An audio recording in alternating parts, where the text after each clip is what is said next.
কাল রাত থেকে শুরু হয়েছে বৃষ্টি, আজ এখনও অবধি হচ্ছে বৃষ্টি। এখন বাজে মোটামুটি বেলা 8:30 থেকে 9টা। 8:30 থেকে 9টা বললে ভুল হবে, ঘুম থেকেই উঠেছি 8:30টার সময়। তো এখন মোটামুটি 10টা মতন বাজে, তো এখনও বৃষ্টি হচ্ছে। আর বৃষ্টিটা ধীরে ধীরে হলেও বৃষ্টিটা কিন্তু বেশ ভালোই হচ্ছে, কারণ দোলা জলে ভর্তি হয়ে গেছে। আর এইদিকে আমাদের বাড়ি থেকে দোলাটা দেখা যাচ্ছে। তো এখন হয়তো নদীতে বন্যা আসার আর কোনো ভয় নেই, তার কারণ নদীর যে মেন মুখটা তোরসা নদীর সঙ্গে আমাদের যে ছোট নদীটা লিঙ্ক হয়েছিল, সেখানে নাকি অনেক জঙ্গল জমেছে আর এদিকে নাকি জল আসতে পারছে না। তো সেই কারণে বন্যা আসার ভয়টা হয়তো কমে গেছে, আবার কখনো আসতেও পারে, সেটা নিয়ে এখনও কোনো ঠিকঠাক নেই, বোঝা যাচ্ছে না, জানা যাচ্ছে না। তো যাই হোক, আজকে যেহেতু অনেকটা বেলা করে ঘুম থেকে উঠেছি, তো ঘুম থেকে উঠতে তো অনেক বেলা হয়েছে, তারপর ল্যাদ খেতে খেতে আরও বেলা হয়ে গেছে। তো এখন মোটামুটি 10:30টার মতন বাজে, আর আমি এখন বিছানাপত্র তুলছি। তো এই হচ্ছে আমার বিছানার অবস্থা দেখো, চারিদিকে চেয়ারে টেয়ারে জামা কাপড় অনেক এলোমেলো হয়ে রয়েছে, কিন্তু কোনো কাজ করতে ইচ্ছে করছে না। দুদিন থেকে একদম কোনো কিছু করতে ইচ্ছে করছে না, জানি না কেন, কোনো কিছুই ভালো লাগছে না। তো গুড মর্নিং সবাইকে, and welcome back to Moushumi lifestyle. Moushumi লাইফস্টাইলের নতুন আরেকটি ভিডিওতে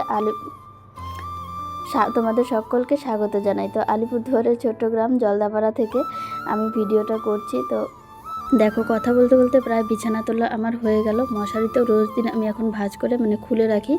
আগে অসুবিধা হতো বলে আগে খুলে রাখতে পারতাম না। আগের ঘরের অবস্থাতে তোমরা জানোই, একটা রুমে মাঝখানে আলনা দিয়ে থাকতাম। তো ওইখানে রোজ দিন মশারিটা খুলে নিজের মতো করে রুমটা গোছানোর মতন কোনো কায়দাই ছিল না, কারণ একই রুমে তিনজন থাকতাম। তো তিনজনের অসুবিধাই হয়ে যেত, মাঝখানে জায়গা একদম ছোট্ট ছিল, তো খুব অসুবিধা হতো। আর এখন যেহেতু এখানে একাই থাকি, তো নিজের রুমটা নিজের মতো করে গুছিয়ে রাখি। তো জানালার পর্দাগুলো ভাবছি আমি চেঞ্জ করব, অনলাইন থেকে অর্ডার দিয়ে অন্যরকম পর্দা আনবো। তো দেখা যাক, সেটার জন্য আমি আছি, সেরকম আমি পর্দা খুঁজছি যাতে নিজে দেখতে অনেকটা সুন্দর লাগে, ভালো লাগে, সেরকম দেখে একটা পর্দা আমি কিনবো। তো তার আগে ততদিন পর্যন্ত এটাই থাকবে। আর এই পর্দাটা কিন্তু যখন ঘরে জানালা দরজা কিছুই হয়নি, তখন আমি শাড়ি কেটে এই পর্দাটা বানিয়েছিলাম আমার মেশিন দিয়ে। তো তাতে খাটনিও হয়েছিল, তো আমি সেভাবে বানাতে পারিনি বলে আরও বেশি খাটনি হয়েছিল। তার কারণ হচ্ছে প্রথমবার বানিয়েছিলাম, সেভাবে হয়নি। আর এইদিকে দেখো, জামা কাপড় কত কিছু এলোমেলো হয়ে রয়েছে। আলনার মধ্যে বাবার গেঞ্জিটা ঝুলছে, যে গেঞ্জিটা কালকে আমি সেলাই করেছিলাম। বাবার নাকি গেঞ্জিটা অনেকটা লং হয়ে যায়, তো গেঞ্জিটা আমি একটু শর্ট করে দিয়েছিলাম। আর এইদিকে আমার কিছু জামা কাপড় রয়েছে, মায়ের শাড়ি, ব্লাউজ। তো এগুলো মা বলছিল, এই ছেঁড়া শাড়িগুলো এইখানে কেন রাখছিস? তো আমি বললাম ছিল এই ঘরে, তো এখানে ভাঁজ করে তুলে রাখলাম। বললো এগুলো ওখানে দিয়ে আসিস, আমি আলনায় তুলে রাখবো অন্যদিকে, এগুলো অতটা ব্যবহার হয় না। আর এই যে মায়ের সায়া ব্লাউজ, এগুলো রোজ দিনের মায়ের ব্যবহারের, তো এগুলো মায়ের ঘরেই যাবে, কারণ মায়ের লাগে সবসময় পাশে, তো ও ঘর থেকে এই ঘরে আসতে অসুবিধা হয়। আর এগুলো হচ্ছে আমার জিনিসপত্র, গামছা, তারপর 2-3টে গামছা রয়েছে আমার। আর আলনাটা তো একদমই অগোছালো হচ্ছে না, কারণ কোথাও যাওয়াও নেই, আলনাও অগোছালো নেই। আজকে ঘরটা গোছাতেই অনেকটা সময় লেগে যাবে, কারণ ঘরের অনেক জিনিস অনেক দিকে এলোমেলো হয়ে রয়েছে। এদিকে তো আলনাটা, তারপর র্যাকটা এলোমেলো হয়েছে। আলনাটা একদমই নয়, র্যাকটাই বেশি এলোমেলো হয়েছে। তারপর মেশিনের উপরে অনেক জিনিস এলোমেলো হয়ে রয়েছে। অনেক জিনিস বলতে এই যে চা খাওয়া হয়, তারপর বিস্কিটের ডাব্বাটা এই মেশিনের উপরে থাকে। তারপর আরও কত কিছু পাখা টাখা অনেক কিছু আছে যেগুলো থাকে। আর এগুলো হচ্ছে মাদের রুমের জিনিস, তো এগুলো মাদের রুমে এখন দিয়ে আসবো, তারপর এসে মেশিনের উপরটা গোছাবো।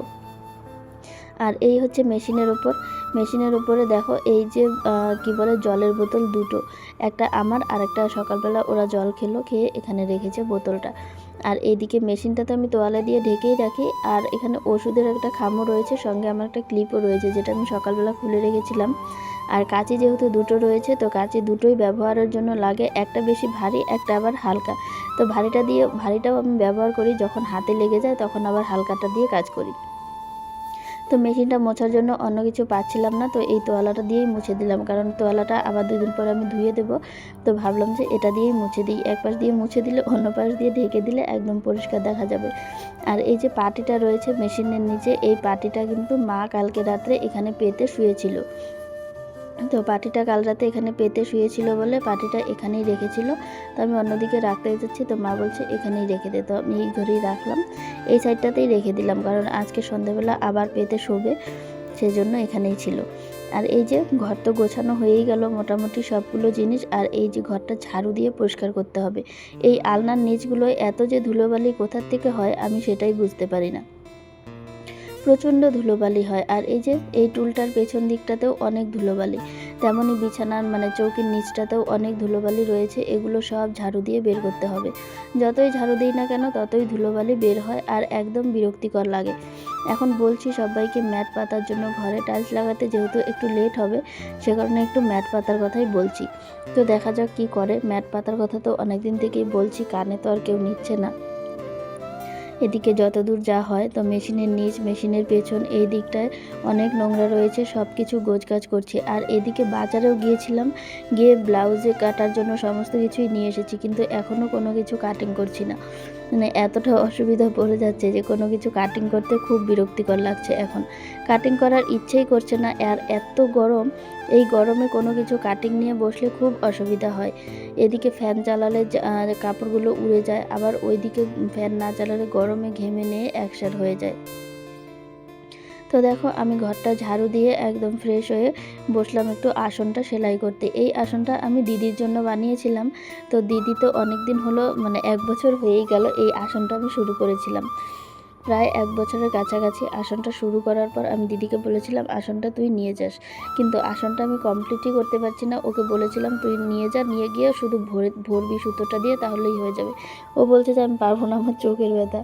তো যাই হোক বললাম যে থাক আমিই করে দেবো নে, কারণ আমারও চোখ ব্যথা করে। তো আমি অল্প অল্প করে দেখো এইটুকু জায়গা শুধু ভরলাম, মাঝখানটা ভরাই ছিল, তো এই 4-5টা বাকি ছিল, এটা দিয়ে একটু একটু করছি। আর এদিকে আসনটা ওই যে চোখ ব্যথা করে না, অল্প করে আবার চলে আসলাম। বাইরে এসে দেখো এই যে ছাগল আমাদের যে বাচ্চা দিয়েছে, এই হচ্ছে ছাগলের বাচ্চা। আর এত ছোট বাচ্চা হয়েছে কি বলবো। বাচ্চাটাকে এখন এখানে খাঁচায় রাখবো, রেখে ওর মাকে দিয়ে আসবো ঘাস খাওয়ার জন্য। খুব ছোট্ট হয়েছে ছাগলের বাচ্চাটা, দেখতে এত কিউট কি বলবো। তো ছাগল সব জমিতে দিয়ে আসলাম, আর ছাগলের বাচ্চাটা রয়েছে খাঁচায় ঘুমাচ্ছে। আর আমি আসলাম এদিকে উঠোন ঝাড় দেওয়ার জন্য। আজকে 2-3 দিন হয়ে গেল ছাগলটা আমাদের বাচ্চা দিয়েছে, বাচ্চাটা অনেকটা বড় হয়ে গেছে। যেদিন আমি ভয়েস ওভার দিচ্ছি সেদিন বাচ্চাটা আরও একটু বড় হয়ে গেছে, কারণ হচ্ছে মাঝখানে আমি একদিন ভিডিও দিতে পারিনি, তোমরা জানো অসুবিধা ছিল বললে ভুল হবে, এতটাও অসুবিধা ছিল না। এই বৃষ্টির কারণেই কোনো কিছু হচ্ছিল না, এত অলসতা ছিল, অলসতার কারণে আমার ভিডিও করাই হয়নি। তো দেখো এদিকে আমি আসলাম উঠোনটা ঝাড় দেওয়ার জন্য। উঠোনের অবস্থা, উঠোনে শ্যাওলা পড়ে একদম উঠোন কালো কালো হয়ে গেছে। আর যখন বৃষ্টি পড়ে, জল পড়ে, তখন শ্যাওলাগুলো এমনভাবে ফুলে ওঠে যে পাড়া দিলেই এদিক থেকে ওদিক। তো মা 2 দিন থেকে একটানা উঠোনে শুধু পড়ে যাচ্ছে। কালকে রাতের বেলা উঠোনে ধূপ করে পড়ে গেছে, এই ছাগলের বাচ্চাকে খাওয়ানোর জন্য, কারণ এতটা ছোট্ট ছিল বাচ্চাটা যে ওর মায়ের কাছে রাখেনি, মা ঘরে এনে রেখেছিল। তো ঘর থেকে রাত্রেবেলা ওকে খাওয়ানোর জন্য নিয়ে যাওয়া হচ্ছিল, তখন পড়ে গেল। তো আজকে সকালবেলা আবার পড়ে গেল। তো এরকম করেই চলছে, ধূপ ধাপ করে পড়ে যাচ্ছে মা। আর এতটা পিচ্ছিল, আমি বলছি মাঝখানটা দিয়ে হেঁটো না, সেদিনও একবার পিচ্ছিলটা ছাড়িয়ে দেওয়া হলো, আবার হয়েছে। তো মাকে আমি বারবার করেই বলছি যে সাইড দিয়ে হাঁটো, সাইড দিয়ে এত নোংরা পিচ্ছিল নেই, সাইড দিয়ে হাঁটলে পড়বা না। তো মা শোনে নাকি কথা, শর্টকাট যাওয়ার তারায় এরকম করে, তো পড়ে গেল। তো যাই হোক উঠোনটা ঝাড় দেওয়া হয়ে গেল কথা বলতে বলতে। আর উঠোনে যেহেতু অনেক শ্যাওলা, তো সেভাবে ঝাড়ু দিতে পারছিলাম না, কারণ এখনও শুকোয়নি। আর ঠিকঠাক না শুকানোর কারণে কিন্তু অনেক পিচ্ছিল রয়েছে, পাড়া দিলে এদিক থেকে ওদিক হয়ে যাচ্ছে।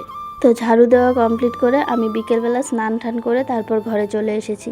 ঘরে এসে দেখো নিজের জন্য একটু সারাদিনেও মাথা আঁচড়াইনি। কালকে বিকেলবেলা চুল চিরুনি করেছিলাম, আর এই আজকে বিকেলবেলা, এরকম অলস হয়তো কেউ নেই। আমার এমনও দিন যায় আমি 2 দিনও চুল চিরুনি করি না। আর এই র্যাকটা এখানে এনেছি তার কারণ নিজের জন্য, চুল চিরুনি করতে হলে ওই ঘরে যেতে হয় আয়না দেখার জন্য। তো আয়নাটা এনেছি, তারপরে এই র্যাকটা আনলাম। এখানে অনেকগুলো জিনিস রয়েছে যেগুলো শুধু আমার ব্যবহারের, এখানে আর কারো ব্যবহারের জিনিস নেই, সবগুলোই আমার, টুকটাক হালকা জিনিস যেগুলো লাগে আমার, প্রয়োজনীয় সবগুলোই এখানে রয়েছে। তো কথা বলতে বলতে দেখো চুলটাও আমার চিরুনি করা হয়ে গেল। চুলটা আমি ভাবছিলাম এভাবে রাখবো, কিন্তু এত গরম লাগছে, এভাবে রাখা যাবে না, চুল পেঁচিয়েই রাখবো। চুলটা পেঁচিয়ে খোপার মতন করে রাখলে এতটা অসুবিধা হয় না, গরমও লাগে না, আর চুলটা খুলেও যায় না বারবার।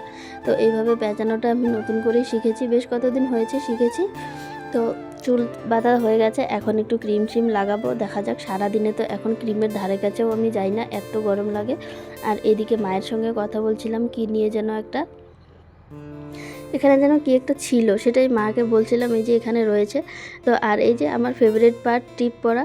তো টিপটা আমি পরশুদিন পরেছিলাম, কালকে সারাদিন টিপ ছিল না, টিপ উঠে গেছিলো। আর এই যে আজকে রয়েছে, আবার একটুখানি পরছি। আর টিপটা পরে তারপরে একটু ক্রিম লাগাবো, ব্যাস। তো মা আমাকে ডাকছিল কিসের জন্য যেন, আমি ঠিকঠাক মনেই করতে পারছি না, মানে ভুলে গেছি কিসের জন্য ডাকছিল। তো আজকের ভিডিওটা তোমাদের সবার কাছে কেমন লেগেছে অবশ্যই কিন্তু কমেন্টে জানিও। আর ভিডিওটি ভালো লাগলে তোমরা সবাই লাইক কমেন্ট শেয়ার করে পাশে থেকো।